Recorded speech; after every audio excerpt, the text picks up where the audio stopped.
Hey, what's up? You're watching The Sit Down. I'm DJ Sixsmith. Laurie Segall's back, 60-6. Another crazy piece. She went to Michigan. There's a militia there. Gretchen Whitmer's in trouble. Laurie, lots going on. How are you? I'm good. I'm good. This one was a fascinating one, and what a timely time to spend time with the militia. We spent time with a group called the Boogaloo Boys, and these are these groups. One is anti-government. One believes that they want to help law enforcement, although they are unauthorized to help law enforcement. And all of this is this tension building up ahead of the election. So I spent the last weekend with a lot of folks with AR-15. So it was certainly a fascinating look at folks who feel like their voice is not being heard and believe that there will be civil unrest to come. There's really a lot to unpack here, and you just go to all these different underbellies of society that people don't want to touch. So when it comes to this militia in general, what was most surprising, most jarring about your experience?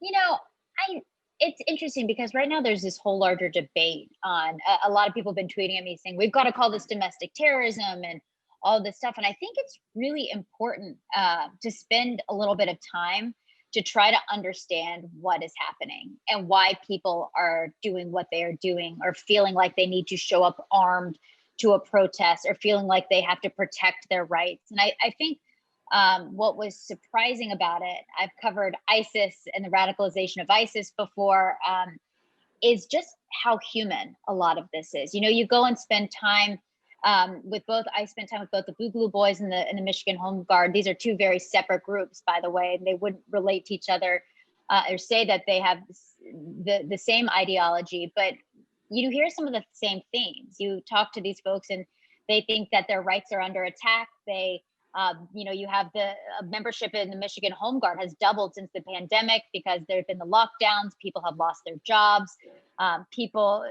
Stores are shutting down.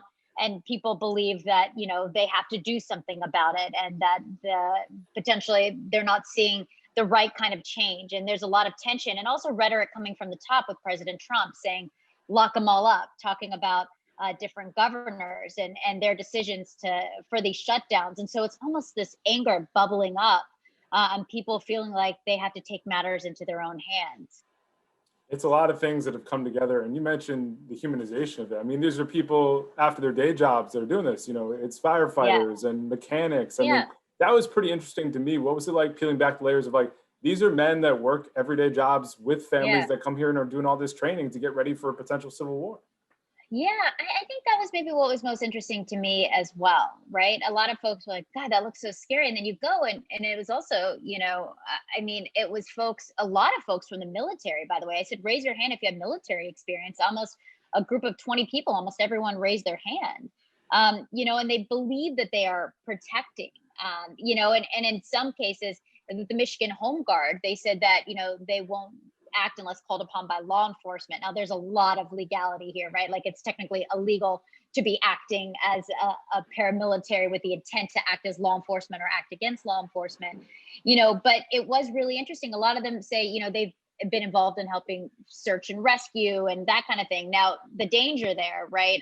We were talking about Kyle Rittenhouse, the man that showed up to Kenosha, Wisconsin to try to, quote, protect and keep the peace. And he showed up, he's a young man, a 17-year-old who showed up armed and ended up shooting and killing two protesters in what he called self-defense. And I said, raise your hand if you believe what he did was okay. And all of them raised their hands and said, we would have done the exact same thing.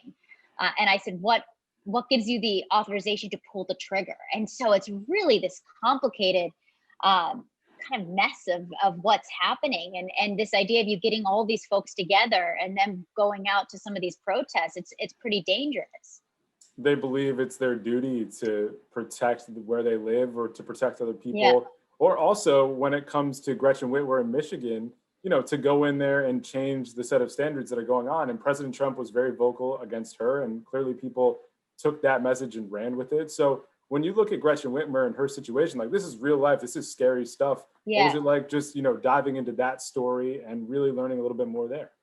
I think that was the fascinating backdrop of all of this, was what was happening. We were there, about a week and a half after this foiled plot to kidnap the governor of Michigan. I mean, God, this is 2020, right? I just said those words out loud, right? And, you know, and if you look at it, the folks who were arrested had links to both the Boogaloo Boys, who we were spending time with, and the Michigan Home Guard. Now, Adam Peisker, who's the one of the commanders of the Michigan Home Guard, said that they do not condone this.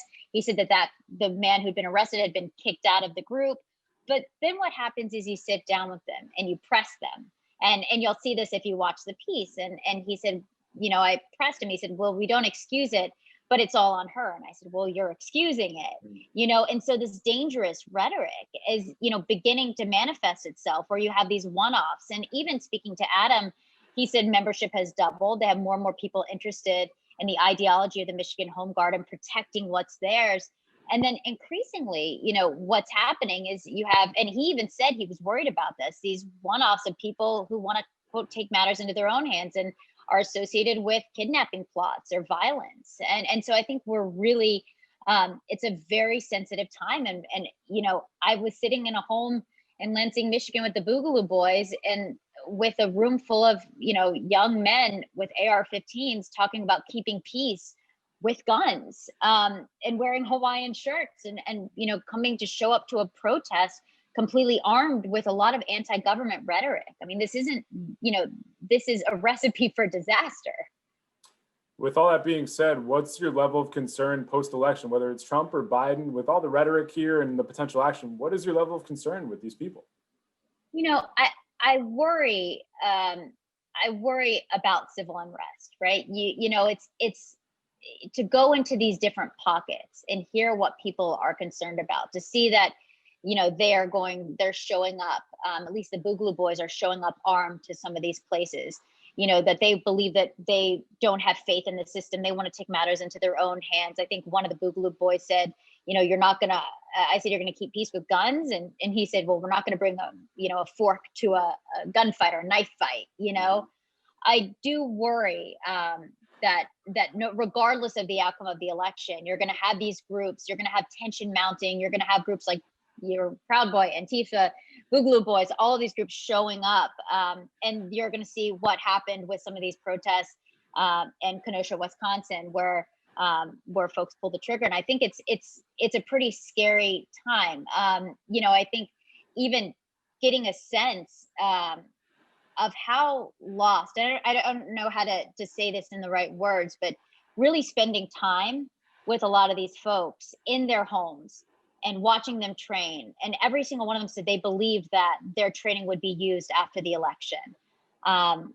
In the Boogaloo Boys, I spoke with a young man who essentially started joining the Boogaloo Boys during the pandemic, and he talked about going on Facebook and almost seeing more and more. And he said every time I clicked on something, I saw more of it.